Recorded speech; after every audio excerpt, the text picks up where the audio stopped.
Tiga tahanan ini berpakaian rapi. Keluar dari gerbang penjara. Kamu pikir mereka terbebas dari penjara?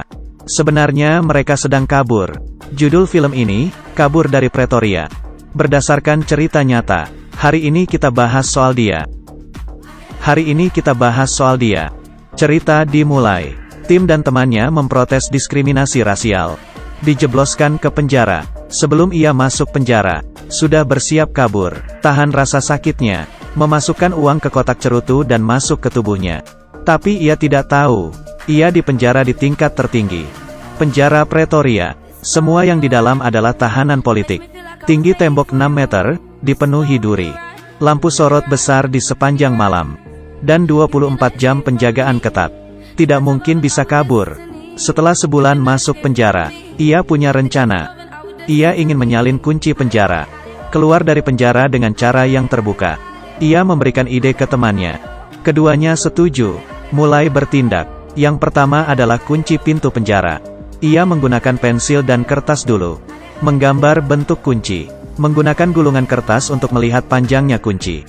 Esok harinya saat makan, temannya sengaja menjatuhkan piring. Petugas penjara datang. Tim dengan teliti melihat kunci. Sampai di sel tahanan, ia mulai menggambarkannya. Hari selanjutnya, ia memanfaatkan setiap kesempatan, memperhatikan bentuk kunci, dan memodifikasi. Hari ke-73, ia berhasil gambar kunci pertama di atas kertas. Esok harinya, mendapat kesempatan jadi tukang kayu. Tim mulai membentuk kunci, membungkus dan memasukkannya ke dalam botol. Tapi karena ia grogi, saat diperiksa hampir ketahuan. Untungnya petugas terburu-buru pulang kerja. Tidak terlalu peduli, ia kembali ke sel tahanan. Ia langsung mengeluarkan kunci. Mulai mempols kayu dulu. Tempel kuat dengan lem. Taruh di kap lampu dan dipanaskan sampai berbentuk. Terakhir, ikut sesuai pola gambar. Setiap proses dibuat dengan teliti. Akhirnya kunci pertama selesai. Ia tidak sabar untuk mencoba. Ia dengan hati-hati memasukkan kunci ke dalam lubang. Pelan-pelan putar 2 kali. Pintu berhasil terbuka, baru saja senang. Masih ada masalah selanjutnya. Masih ada pintu kedua yang terkunci. Tidak bisa dibuka dari dalam. Ia memutuskan untuk membuat kuncinya dulu. Masalah lainnya urusan belakang. Ia menggunakan metode lama untuk membuat kunci kedua. Mencobanya kesempatannya saat ia tugas bersih-bersih. Dan berhasil. Pintu terbuka. Saat ia mau melepas kunci. Kuncinya macet. Di saat itu, temannya memberikan sinyal kalau penjaga datang. Ia panik. Untungnya teman satu selnya melempar pisau kecil. Ia dengan cepat mengeluarkan kunci. Dan lolos. Masalah terbesar belum selesai. Cara membuka pintu dari dalam sel. Ia bersiap melarikan diri. Ia sudah selesai buat kunci. Tapi lubang kuncinya ada di pintu depan. Ia menemukan sepotong kayu dan tongkat. Membuat lubang dengan bor. Memasukkan sekrup. Membentuk satu set pembuka kunci. Ia meletakkan tangannya keluar jendela. Kuncinya berhasil masuk ke lubang. Mulai berputar dan terbuka. Tapi ia berbalik, sadar kalau penjaga di luar sedang menatapnya. Ia panik. Di tengah koridor, ada kunci kayu jatuh di lantai. Ia hampir putus asa. Di saat itu ia mendengar suara penjaga buka pintu. Ia harus ambil kuncinya. Ia memutar otak, menempelkan permen karet ke tongkat, dan menempelkannya ke kunci. Setelah beberapa kali mencoba, akhirnya berhasil diambil. Esok harinya, ia memberikan kabar baik ke temannya. Mereka senang. Sepertinya besok bisa pergi dari tempat ini. Tapi tim tahu, sekarang cuman buka 2 pintu. Masih ada 13 pintu lagi. Dan kesempatan kabur hanya sekali. Mereka harus sangat mudah. Dengan cepat, ia sudah membuat kunci ketiga dan keempat. Membuka pintu itu melewati ruang petugas. Bagaimana bisa buka kunci tanpa dilihat oleh penjaga? Untungnya seorang tahanan memberitahunya. Petugas bertugas sangat disiplin. Mereka berpatroli di waktu tertentu.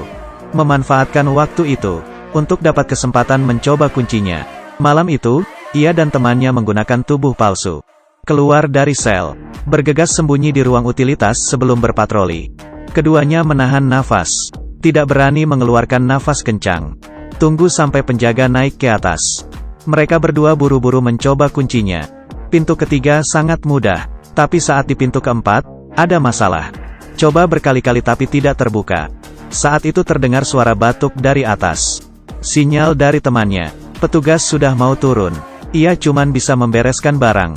Bersama temannya kembali ke ruang utilitas. Bersembunyi di bawah petugas. Saat tim kembali, buka kuncinya dan memasukkannya ke dalam botol sikat gigi. Tapi tidak terpikirkan, esok harinya ada pengecekan. Petugas menemukan kunci dan bertanya, "Ini apa?" Ia pura-pura tenang. Jawab, "Ini stand foto buatannya." Petugas tidak bisa pikir, seseorang akan kabur menggunakan kunci kayu. Hari berganti hari, ia membuat banyak jenis kunci. Tersebar dan disembunyikan di penjara. Mereka juga berlatih berkali-kali, tidak pernah ketahuan oleh petugas. Sekarang semuanya sudah siap, tinggal tunggu kesempatan. Hari itu ia pergi menemui dokter. Melihat penjara sedang membangun tempat penjagaan baru. Pintu penjara terbuka. Ini kesempatan yang paling baik. Setelah menara dibangun, kesempatan kabur akan semakin sulit. Ketiganya memutuskan, malam ini akan kabur. Memasukkan seorang pengrajin hebat ke dalam penjara. Apa akibatnya? Hanya melihat dari kejauhan, ia mengingat semua jenis pola kunci. Hari ke-404 di penjara, ia berhasil menyalin 39 kunci. Hari ini mereka memutuskan untuk kabur. Malam hari, saat petugas berganti shift, kabur ini dimulai. Ia dengan antusias membuka pintu selnya, dan melepaskan temannya. Ketiganya tahu jalan, bersembunyi di lantai 1 ruang utilitas. Sayangnya, penjaga mau meletakkan barangnya ke dalam. Tinggal satu langkah lagi, mereka akan ketahuan. Ketiganya ketakutan dan berhenti bernafas. Tapi di saat itu, salah satu narapidana tahu petugas tidak berpatroli. Semua hal berubah. Dengan cepat memecahkan bohlam lampu, menyebabkan mati lampu. Berteriak keras menarik perhatian petugas. Petugas langsung naik ke atas. Mereka akhirnya lolos. Tidak banyak berpikir, ketiganya dengan cepat meninggalkan ruang utilitas. Buka pintu sebelah. Kali ini lancar. Mereka membuka satu persatu pintu. Berhasil sampai yang terakhir. Melalui lubang di pintu, mereka melihat pintu depan penjara. Mereka berlari keluar membayangkan kebebasan. Hanya tinggal satu pintu, tapi sebelum itu, ia belum pernah mencoba pintu ini. Ia tidak tahu kunci di tangannya bisa membukakan pintu. Tidak ada waktu berpikir. Ia mencoba setiap kunci. Tidak cocok, masih tidak cocok. Hanya tinggal satu kunci terakhir. Tidak ada kunci lagi untuk membuka pintu terakhir ini. Perjuangan 1 tahun lebih sia-sia. Ia menyarankan untuk kembali ke sel. Buat rencana ulang. Tapi temannya depresi. Hanya tinggal satu pintu lagi. Lebih baik mati daripada kembali. Bilang. Ia mulai memahat pintu. Tim ketakutan. Pintu mengeluarkan suara keras. Bisa memancing petugas datang. Tapi temannya sudah tidak peduli lagi. Dengan sekuat tenaga memahat. Tidak dipahat beberapa kali. Mereka sadar pintunya sedikit copot. Ternyata pintu itu tidak kuat. Masih ada harapan. Temannya lebih bertenaga. Ia menggunakan banyak cara. Berhasil membuka pintunya. Dengan cepat ketiganya, memakai pakaian bagus. Mendorong pintu keluar. Pakai cermin untuk melihat petugas di atas tembok. Dengan terbuka berjalan keluar. Di jalan yang ramai. Tidak ada orang yang melihat mereka sebagai penjahat. Petugas penjara menyeberang dan melewati tanpa mengenali mereka. Mereka ke tempat sewa mobil. Mengeluarkan uang yang ada di tubuhnya. Sewa mobil dan berkendara ke perbatasan. Di dalam mobil mereka tidak sabar.